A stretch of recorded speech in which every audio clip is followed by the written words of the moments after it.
ஏற்ற கலங்கள்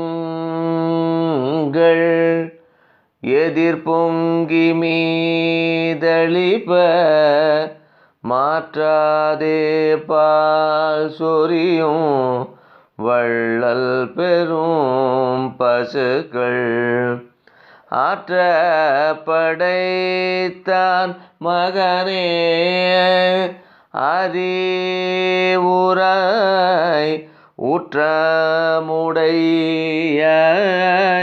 பெரியாய் உலகினில் தோற்றமாய் நின்ற சுடரே துயிலேழாய் மாற்றர் உனக்கு வலி தொலைந்து உன்வாசர்கள் ஆற்றாது வந்துன்னடி பணியும் போலே போற்றியாம் வந்தோம் புகழ்ந்தேலோரும் பாவாய் ஏற்ற கலங்கள். அனைவருக்கும் நமஸ்காரம். பாசுரம் 21 ஏற்ற கலங்கள் விளக்கம்.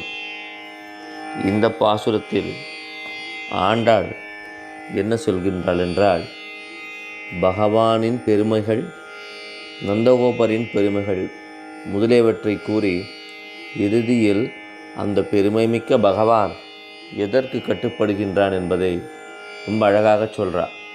ஒரு உதாரணம் பார்ப்போம். அந்த காலத்தில் இரு நாடுகளுக்கு இடையே சண்டை வந்தது. அப்படி போர் மூழும் பொழுதோ இரு நாட்டு படைகளின் கணக்குகளும் சரிபார்க்கப்பட்டன. போருக்கு முன்னாடி எந்த நாட்டோட படைபலம் ஜாஸ்தி அப்படின்னு இருக்கும் பொழுதோ, எந்த நாட்டில் இந்த யானைப்படையானது அதிகமாக இருக்கின்றதோ, கஜம்னு சொல்லுவோம் இல்லையா, அந்த யானைப்படையானது அதிகமாக இருக்கின்றதோ அந்த நாட்டின் படையே மிகுந்த பராக்கிரமம் மிக்கது அப்படின்றது ஒரு கணிப்பாக இருக்கும். அப்படி எந்த நாட்டின் படை யானைகளை அதிகமாக கொண்டிருக்கிறதோ அந்த நாட்டு மன்னனின் வெற்றியானது சாத்தியம். எதனால் அப்படி சொல்கிறான்னா, அந்த யானைப்படையானது மிகவும் மூர்க்கமாக சண்டையிடும். யானையோட பலம் நாம் அறியாததல்ல. பார்க்கறதுக்கு சாதுவாக இருந்தாலும் போர் என்று வரும்பொழுது அதன் மீது இருக்கக்கூடிய வீரர்கள் அதற்கு அந்த உந்து சக்தியாக இருக்கும் பொழுது யானை செய்யக்கூடிய கலேபரமும் யானை செய்யக்கூடிய அந்த சேதாரமும் மிகப்பெரியது. எதிர்நாட்டு படைகள் உள்ளே புகுந்து துவம்சம் செய்வதென்பது யானைக்கு மிகவும் லகுவான ஒன்று. மாந்தர்கள், குதிரைகள், தேர்கள் முதலியவை எதிர்நாட்டு படையில் மிகுந்திருந்தாலும் யானை தன்னுடைய சக்தியினால், பலத்தினால், பராக்கிரமத்தினால் அவற்றை துவம்சம் செய்துவிடும். அதனால தான் யானைப்படை யார்கிட்ட ஜாஸ்தி இருக்கோ அவர்களுடைய வெற்றியானது நிச்சயம்னு சொல்லுவார். அப்படிப்பட்ட யானையானது போர் முடிந்த பின்பு கொட்டடிக்கு வரும்பொழுது அதனுடைய பாகன் சொல் பேச்சை கேட்டு ஒரு சாதுவான குழந்தையாக நடக்கின்றது. பாகனானவன் சிறு கயிற்றில் அதை கட்டும் பொழுதும் அவனுடைய உத்தரவுக்கு கட்பட்டு அவன் அடுத்த தடவை அதை கயற்ற வரைக்கும் அங்கே நின்றுருக்கும், நகரவே நகராது. பாகனுடைய உத்தரவு எதுவான பொழுதும் அதனுக்கு கட்டுப்பட்டு யானையானது அங்கே இருக்கும். பல மரங்களை பீத்தெறியக்கூடிய, தேர்களை புரட்டி போடக்கூடிய, குதிரைகளை வீசி எறியக்கூடிய, மன்னாதி மன்னர்களை அழிக்கக்கூடிய அந்த யானையானது அந்த மாவுத்தனின் அந்த ஒரு சிறு உத்தரவுக்கு கட்டுப்பட்டு இருக்கின்றது. யானையோட சக்தியானது குறைஞ்சிடல. அது எதற்கு முக்கியத்துவம் கொடுக்கறதுன்றது தான் இங்கு விஷயமே. அதுபோல பகவானானவன் பல பராக்கிரமங்கள் செய்ய வல்லவன். எதிரிகள் யாரானாலும் தன்னிடம் சரணாகதி அடைய செய்ய வல்லவன். எதிரிகளே இல்லாமல்னும் பொழுது எப்படின்னா, எந்த எதிரியாக இருந்தாலும் பகவானத்தை கடைசியாக வந்து சரணாகதி அடைஞ்சிடுவா. எனக்கு ஒன்னோட்டா யாருமே இல்லை. இது பகவானோட விளையாட்டு. நம்மளை பொறுத்த வரைக்கும் தான் பகவானுக்கு ஒரு எதிரி, அவள் மூலமாக பகவானுக்கு துன்பம், கடைசியாக அவள் பகவான்கிட்ட சரணடைகிறான்றதெல்லாம் நம்மை போல் ஜீவாத்மாக்களுக்கு தான் அது ஒரு சினிமா மாதிரி இருக்குமே தவிர, அனைத்தும் அவனே. இது எல்லாமே அழகிலா விளையாட்டு, அவனுடைய விளையாட்டு, அவனுடைய மாயா லீலா வினோதங்கள். ஆனால் இப்போ நம்ம ஜீவாத்மாவை பார்ப்போம். பகவானுக்கு எதிர்க்க ஒரு படை இருக்கின்றது. அந்த படைத்தலைவன், அந்த மன்னன் பகவானை எதிர்த்து போரிடுகிறான். இறுதியில் சரணடைகிறான். பகவானை ஜெயிச்சவா யாருமே கிடையாது அப்படின்னு இருக்கும்பொழுது அப்படிப்பட்ட பகவான் பராக்கிரமசாலியானவன், எல்லாவற்றையும் தூசாக மாற்றுபவன் எங்கே சரணடைகிறான், எங்கே அவன் சாதுவாக மாறுறானா, நம்முடைய அன்பிற்கு, அடியார்களின் அன்பிற்கு. அப்படிப்பட்ட பராக்கிரமம் நிறைந்தவன் இன்றைக்கி ஆண்டாள் போய் உரிமையாக எழுப்புறா, அந்த ஆயர்குல பெண்கள் போய் உரிமையாக எழுப்புறா. ஏ பகவானே, உன்னை சேவிக்க வந்திருக்கின்றோம், அவள்லாம் உன்னோட அடிபணிஞ்சா நாங்களும் அடிப்பணியத்தான் வந்திருக்கோன்றதே ஒரு மிரட்டி சொல்கிற மிரட்டு, அன்பான மிரட்டல் அது. பகவானானவன் நம்முடைய அன்பிற்காக காத்து கொண்டிருக்கிறான். அன்பு எனும் அந்த சிறு கயிறானது பகவானை எங்கேயுமே நகர விடாது, கட்டி போட்டுடும். நீங்கள் சண்டை போடுறதுக்கு போட்டாலும் போகலாம், ஆனால் அன்பு என்னும் சிறு கயிறானது பகவானை கட்டி போட்டு விடும், அது எங்கேயும் நகர விடாது. ஒரு சிறு உதாரணம் பார்ப்போம். இந்த தசாவதாரத்தின் அடிப்படை என்னன்றது ஓரளவுக்கு தெரிஞ்சிருக்கும். துர்வாச முனிவரின் சாபத்தினால் ஜெயன் விஜயன் என்ற வைகுந்தத்தின் துவாரபாலகர்கள் மானிடர்களாய் பிறக்க வேண்டிய ஒரு கட்டாயம் வந்தது.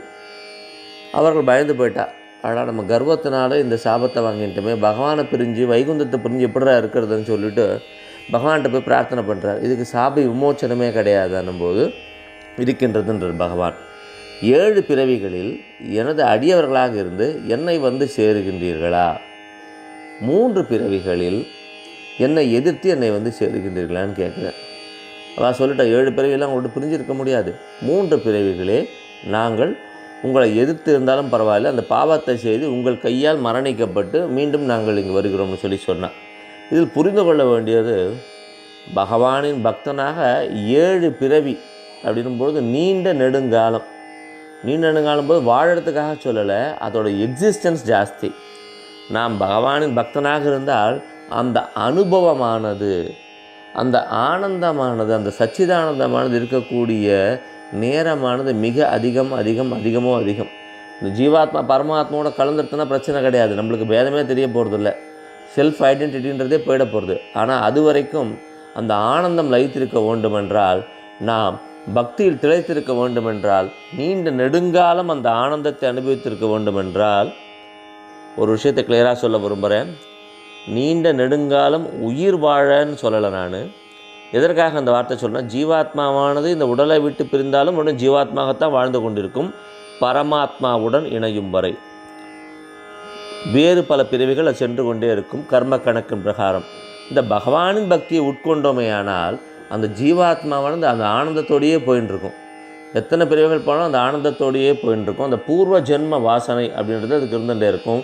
பக்தியானது பிறந்தது முதலே ஏற்பட ஆரம்பிக்கும். இந்த பிறவியிலே இந்த கணக்கை முடிச்சுட்டு பகவானோட சேரணுன்றது தான் நம்மளோட சங்கல்பம். ஆனால் அதற்கும் அவன் அனுகிரகம் வேண்டும். பகவானின் திருவுள்ளம் வேறு மாதிரி இருந்தாலும் அதற்கான பிளான் பி தான் அது. பகவான் நாமஸ்மரணை, பகவானை பற்றியே எண்ணுதல், பகவானின் அன்பை பற்றியே யோசித்து கொண்டிருக்குதல், இது போன்ற பண்ணிகிட்டே இருந்தோம்னா பகவான் கூறியபடி அவனை எதிர்த்து சீக்கிரமாக அவனும் சென்றதை விட அவன் அடியாராக இருந்து எவ்வளவு நாளானாலும் அனுபவித்து ஆனந்தித்து சென்றடையலாம். அப்படிப்பட்ட பகவான், அப்படிப்பட்ட வரங்கள் அளிக்கக்கூடிய பகவான் நம்முடைய அந்த சிறு அன்பு, ஆத்மார்த்தமான அன்பு, பவித்திரமான அன்பு என்ற அந்த ஒரு சிறு கயிற்றிற்கு மலையை புரட்டக்கூடியவன், மலையை சிறு விரலில் தூக்கக்கூடியவன், உலகை அளக்கக்கூடியவன், அவன் அந்த சிறு அன்பிற்கு கட்டுப்பட்டு நமக்கு அடிமையாக இருக்கின்றான், அன்பின் அடிமையாக இருக்கின்றான். அப்படிப்பட்ட பகவானின் பெருமையை மார்கழியில் பாடுவீரென ஆண்டாள் சிறு குழந்தைகளாக நமக்கு தலையை கோதி கொடுக்கின்றாள் அந்த கோதை பிராட்டியார். நன்றி மற்றும் வணக்கங்களுடன் கூரம் திருவாழி சுந்தரம், முகுந்த ராமானுஜதாசன்.